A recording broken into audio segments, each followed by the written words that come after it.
Hey everybody, welcome back to another video, and in this video today, I want to talk about the future of the Markiplier lore. Ever since 2017, Markiplier has been building his very own cinematic universe with lots of lore behind it. So much lore, in fact, that it can pretty much challenge FNAF on how difficult it is to find out. Well, that's only if you don't watch his live streams where he explains everything. But with that said, let's try to predict what's next for the Markiplier lore. So the first thing I want to talk about is a possible Abe prequel. So Abe's story arc was completed at the end of Wilford Mother-Loving Wharfstache whenever he accepted that the world isn't as realistic as it seems and that sometimes it just needs a bit of madness. So since his story arc was completed, there's not too much things to do with him afterwards, after the events of Wilford Mother-Loving Wharfstache. So instead, if we do see him get his very own Markiplier lore project,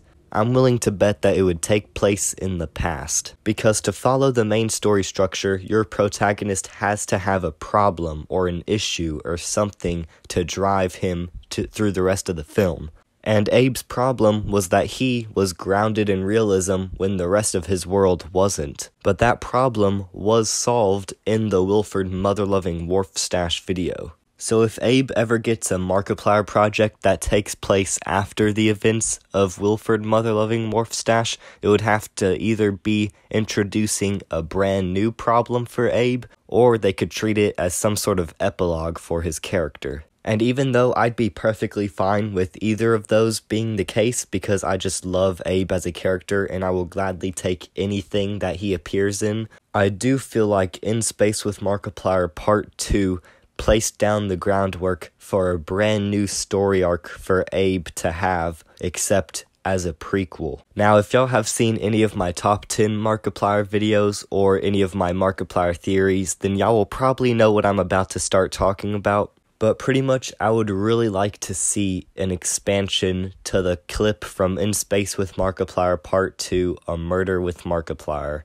I can really see the potential for a whole other Markiplier project all about you being one of Abe's past partners and Abe himself trying to track down Murderplier, and he's like going around killing lots of people. I mean, we already know that A Murder with Markiplier and Murderplier and all that stuff is canon to the actual Markiplier lore universe, because of the fact that both A Murder with Markiplier and all the other actual already made Markiplier projects are fairy tales in a different universe that I like to call Stan the Waterman's universe. But I already made a whole other theory about that. So if you're interested in the Markiplier multiverse, then go check out this video right here. And before we stop talking about Abe, I do want to bring up something that I said in my past theory that I might have gotten wrong. So in my last theory, I said this. To be honest, I'm still debating whether or not Abe's cameo actually takes place in the Markiplier lore universe or not, because yes, he's wearing the same clothes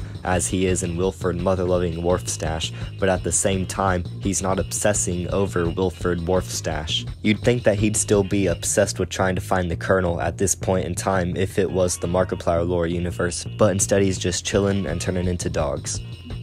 But it never crossed my mind that this clip right here could be Abe after the events of Wilford Mother-Loving Wharfstache. I swear I remember a commenter pointing that out to me, but I cannot find it. I genuinely cannot find the original comment. I don't know if it's been deleted or if I'm just blind and cannot see it for some reason.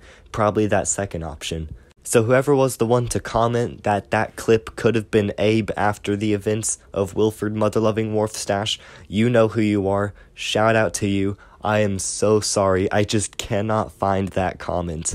Hey guys, future Neo Nobody here. I was able to find the comment, so forget everything I just said. Shout out to Lost Kid for bringing that up. And now let's continue with the video. So my next idea for a new Markiplier project is also a prequel. This one mainly focuses on actor Mark and his descent into madness and how the mansion itself kind of helped with that. Because we do know that actor Mark did have help from the mansion itself to go crazy and come up with the events of who killed Markiplier. That all gets explained in Markiplier's livestream where he explains everything about who killed Markiplier. So it would be really cool to have a brand new Markiplier project where we get to find out more about the house. Because the thing is, I've been making Markiplier theories for quite a while now, and I never thought about the mansion actually being its own character, its own kind of entity. I never thought about that until I watched Markiplier's 11-hour live stream. So I feel like it would be pretty cool to see just kind of how the house manipulates people, kind of get a more visual version of that instead of just hearing about it off camera and all that. I mean, technically, we did get to see Celine kind of get manipulated by the house in the Who Killed Markiplier videos, but I still feel like we could get a little bit more of a visual representation. Especially one with Actor Mark. You can't fool me, no matter how much you say that you think Actor Mark is annoying and condescending. I know that you cheer anytime he gets a cameo.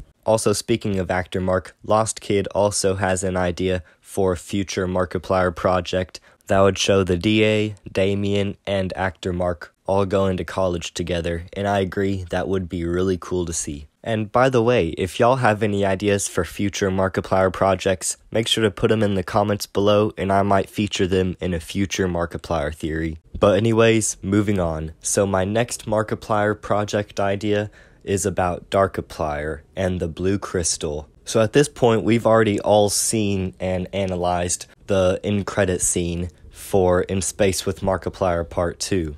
We get to see where the blue crystal went after we, as the captain, threw it randomly in the wormhole. Now, this is one of many clips that leads me to believe that In Space with Markiplier is its very own universe, because we literally throw the blue crystal off into the wormhole, which would send it into its own universe. And which universe does it send it into? It sends it into the Markiplier lore universe, for Darkiplier to find it and pick it up. And then after that, we get to see an end card of a heist with Markiplier. Now, throughout both In Space with Markiplier Part 1 and 2, end cards represented the choices that you could make, therefore making the timeline continue forward in the direction that you choose it to go. And the final end card that you can choose at the end of In Space with Markiplier Part 2 leads you to a heist with Markiplier. So why is that end card any different from the rest? So pretty much what I'm just trying to say here is that I believe that final end credit scene sets up the events of a heist with Markiplier. But then that still leaves one last question. How did the blue crystal go from being held by Darkiplier to being in a museum? And that is what this next Markiplier project idea is about. It will most likely not be something that's first person, and instead it would be like Wilford Mother-Loving Wharfstash, where it's third person. And it would pretty much just show how the blue crystal went from being in the hands of Darkiplier to being attached to this old brown box-looking thing in a museum. Now, I still have no clue how the crystal would have gone from point A to point B, but I guess that's why it's Markiplier's lore and not mine. But at the end of the day, I wouldn't want Markiplier to do any of these projects unless if he comes up with it, because that's what's so great about the Markiplier lore. That's what gives Markiplier lore the feel, the certain feel of it, because it's all made and directed by Markiplier. Only he can capture the perfect kind of atmosphere that you get whenever you're watching a video that is in the Markiplier lore. Only Markiplier can pull that off so amazingly. So who am I to be telling him what to do for the future of his own lore? And no matter what Markiplier ends up doing for the future of his lore, I'm sure that it will be amazing, because I have yet to see a bad or poorly made Markiplier lore video. And the fact that he never went to an acting school or a filming school is just so surprising, because he does such a good job both filming and acting. So with all that said, thank you guys for watching. Make sure to like and subscribe if you did enjoy. And like I said in the middle of this video, if you guys have any ideas for future Markiplier projects, make sure to put them in the comments below, and I might feature them in a different Markiplier theory later on. So I will see y'all in the next video. Goodbye.